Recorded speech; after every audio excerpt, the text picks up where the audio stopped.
네, 신부님 안녕하십니까? 예, 안녕하십니까. 네, 6.15 공동선언 23주년을 앞두고 신부님을 모시고 인터뷰를 갖게 돼서 영광으로 생각합니다. 먼저 첫 번째 질문부터 드리겠습니다. 요즘 우리는 그 코로나 사태로 많은 어려움을 겪었습니다. 그리고 지금 또한 미중의 패권 경쟁과 러시아와 우크라이나 전쟁을 겪으면서 혼란에 빠져 있습니다.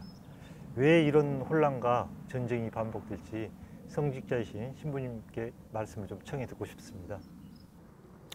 예, 저는 우리 인류가 겪었던 수많은 혼란과 그 전쟁을 그 세계관의 그 충돌이라는 관점에서 해석하고 싶습니다. 지금 우리는 코로나 사태가 끝나기도 전에 미중의 어떤 패권 전쟁, 그리고 러시아와 우크라이나의 침략 전쟁에 빠져 있습니다. 저는 혼란과 전쟁이 반복되는 원인을 세계관의 문제에서 찾고 싶습니다. 왜냐하면 그 세계관은 우리 인간이 행동하는 그 출발점이기 때문입니다. 세계관은 인간이 세계를 바라보는 이 안경이고 또 그것을 이해하는 이 틀입니다. 인간은 이런 세계관을 통해서 세상을 보고 해석하고 또 그에 따라서 이렇게 행동을 합니다. 그래서 인간이 어떤 틀과 안경으로 세상을 보느냐에 따라서 그 세상이 다르게 보입니다. 예를 들면은 삼각형의 틀을 끼고 세상을 보면은 세상이 삼각형으로 보일 거고, 빨간색의 안경을 끼고 세상을 보면은 세상이 온통 빨갛게 보일 것입니다. 이런 대표적인 이 세계관은 서양의 이원론적인 세계관입니다. 고대 서양 철학자들은 이 자연과 인간을 탐구했습니다. 그들은 사계절을 통해 이 변화하는 자연의 모습과 태어나서 늙고 병들고 죽어가는 인간의 모습을 보면서 만물은 변해간다는 이 사실을 깨달았습니다. 그러면서 그들은 변화하는 세상에서 변화하지 않는 세상을 갈망하였고 이데아 세계에서 그것을 발견했습니다. 그들에게 이데아 세계는 선하고 영원한 진리의 세계였고 변화하는 이 현상 세계는 악하고 유한한 이 그림자의 세계였습니다. 이런 배경에서 서양의 그 이원론적인 세계관이 탄생했습니다. 이런 서양의 이 세계관은 세상을 그 이데아 세계와 이 현상 세계 이 두 개를 나누었습니다. 그리고 그것을 선과 악의 이 구도로 해석했습니다. 그러므로 서양 사람들은 선과 악의 관점으로 세계 질서를 구축했고 자신들과 다른 세계를 악으로 규정하였습니다. 그들은 독선적인 논리로 세계를 이렇게 지배해 왔습니다. 그리고 현대에 와서도 미국은 선악의 그 독선적인 논리로 세계의 질서를 지금 재편하려고 하고 있습니다. 이에 대해 많은 나라들이 대항하고 있습니다. 저는 이러한 상황이 현대 세계 정세이고 혼란과 전쟁이 반복되는 이유라고 이렇게 생각합니다. 네, 신부님, 이원론적 세계관에 대해서 지적해 주셨는데요.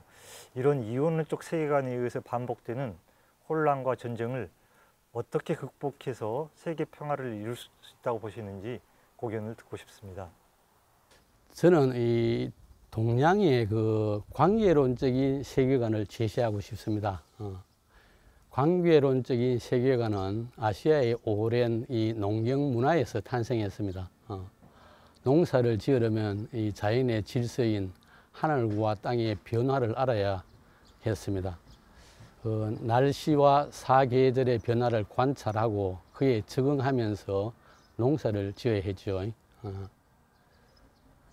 이런 경험을 통해 동양 사람들은 만물이 하늘과 땅, 그 자연과 인간, 날씨와 계절의 관계 안에서 생성된다는 사실을 알았습니다.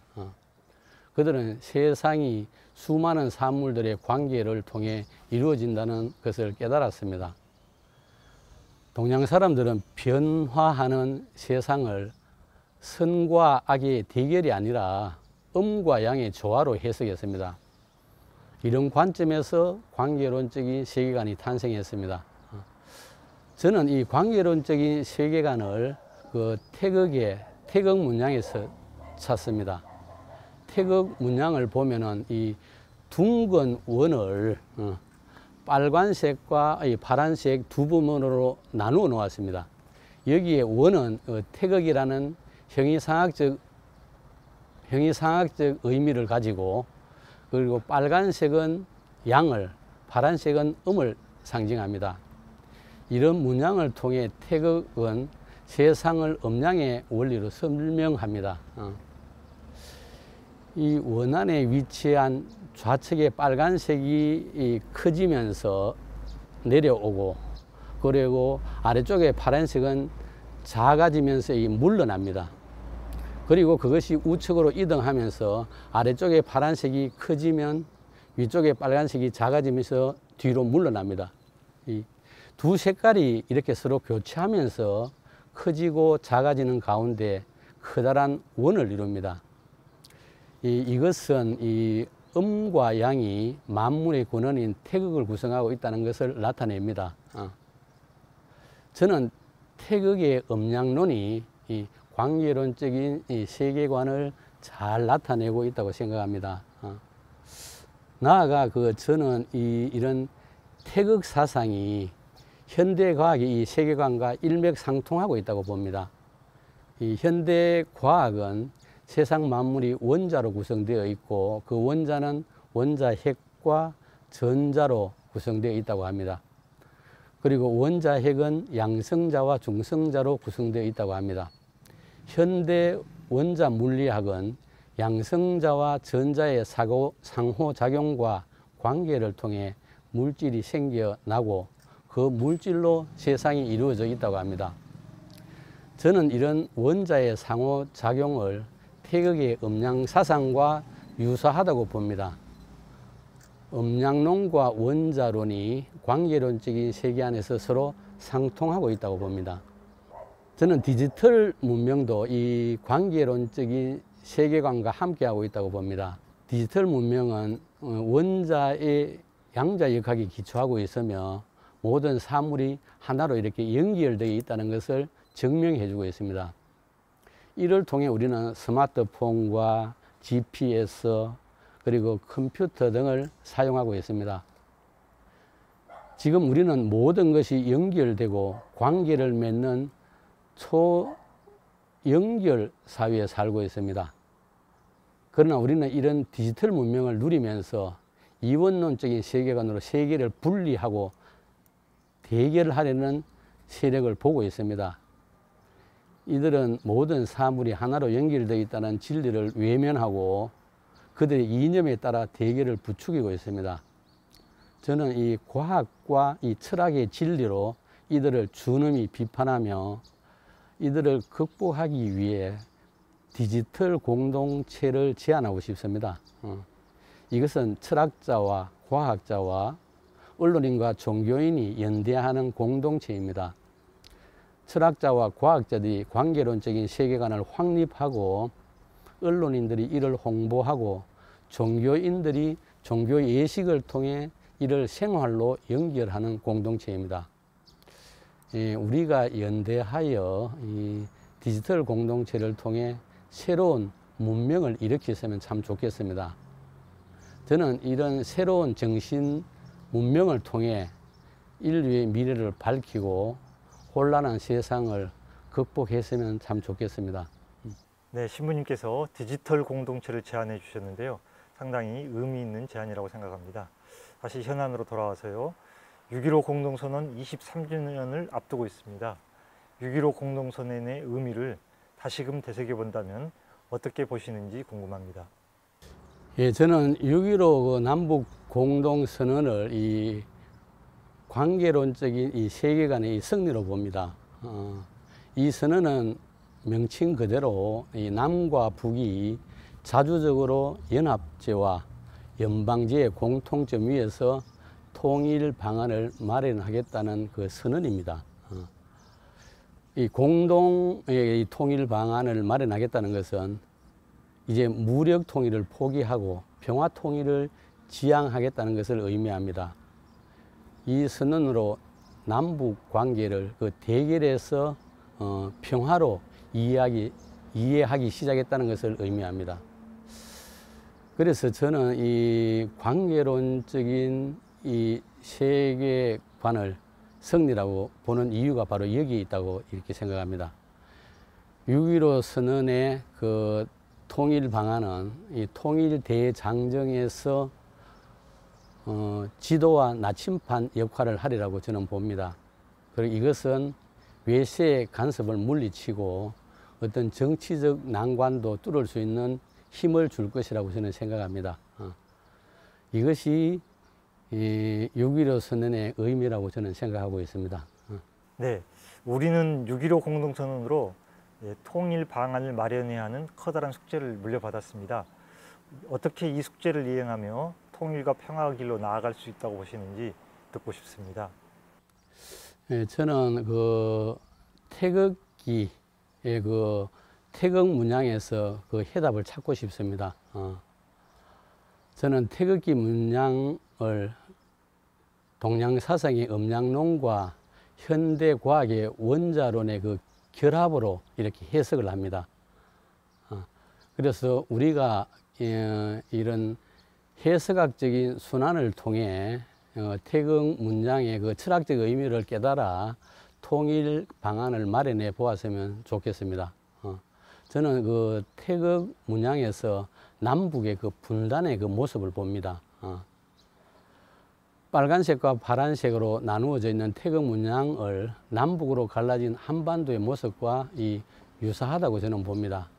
이런 도형의 그 유사성에서 음양과 원자의 그 상보적 원리를 이끌어내어 그 남북 대화를 했으면 참 좋겠다 이렇게 생각하고 있습니다. 저는 음양의 그 역동성과 입자와 파동의 그 상보성을 통일 방안을 연구하는 이 방법론으로 이렇게 제시하고 싶습니다. 그래서 저는 태극의 그 태극 문양을 탐구하는 철학자와 과학자들의 연구 모임을 제안하고 싶습니다. 여기서 세상은 만물들의 관계로 이루어져 있고 만물들은 상호작용을 통해 생명을 얻는다는 사실을 밝히는 것입니다. 세상의 본성과 그 사물의 이치는 이원론적인 세계가 아니고 관계론적인 세계라는 것을 널리 알리는 것입니다. 사람들이 세계는 그 하나로 연결되어 있고 단절은 죽음을 의미한다는 것을 깨달았으면 합니다.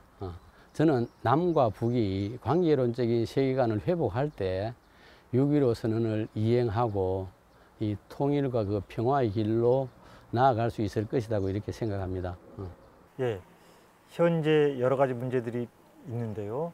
국제적으로는 한미일과 북중러가 대립하고 있고 또 한반도에서는 남과 북이 대결하고 있는 이런 이중구조를 이루고 있습니다. 이런 복잡한 현실을 어떻게 이해하고 극복할 수 있을지 고견을 듣고 싶습니다.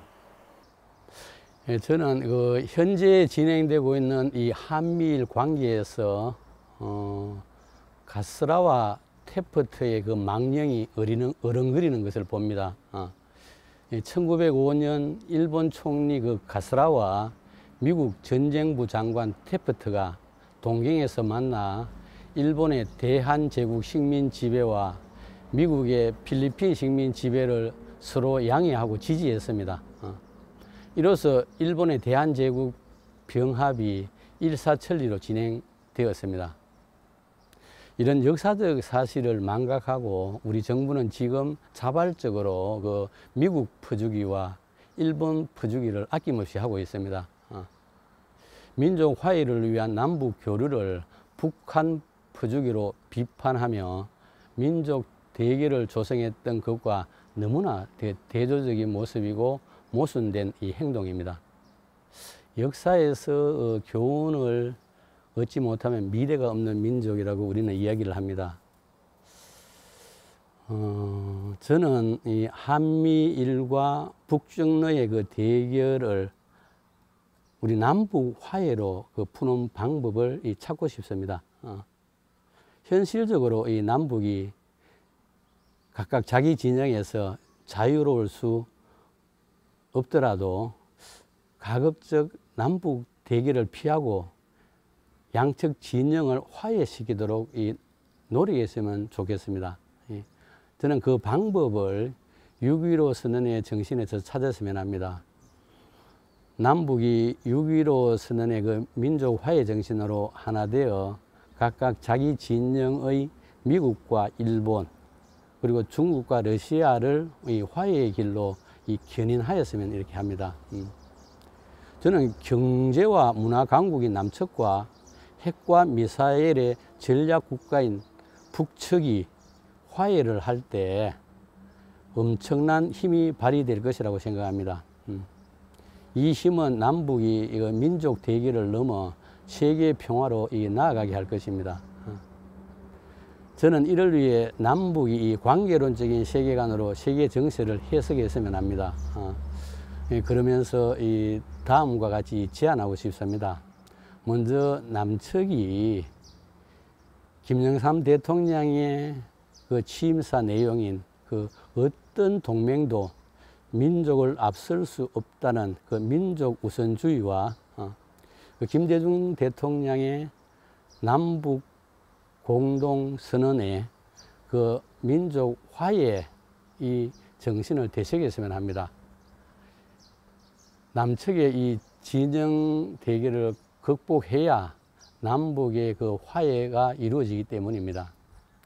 그리고 북측도 김정일 국방위원장의 유훈인 6.15 남북 공동선언을 수행했으면 참 좋겠습니다. 왜냐하면 수령의 유훈은 북측의 그 최우선 국가 수행 과제이기 때문입니다. 저는 결국은 남북이 이원론적인 세계관을 극복하고 이 관계론적인 세계관을 통해 이 통일을 성취하고 그 한반도 평화를 이루리라고 생각합니다. 왜냐하면 그것이 그 세상 만물의 이 본성이고 우리가 누리고 있는 이 디지털 문명의 속성이기 때문입니다. 이원론적 세계관과 디지털 공동체 귀한 말씀 주셔서 감사합니다. 이것으로 통일뉴스 인터뷰를 마치겠습니다. 수고하셨습니다. 감사합니다.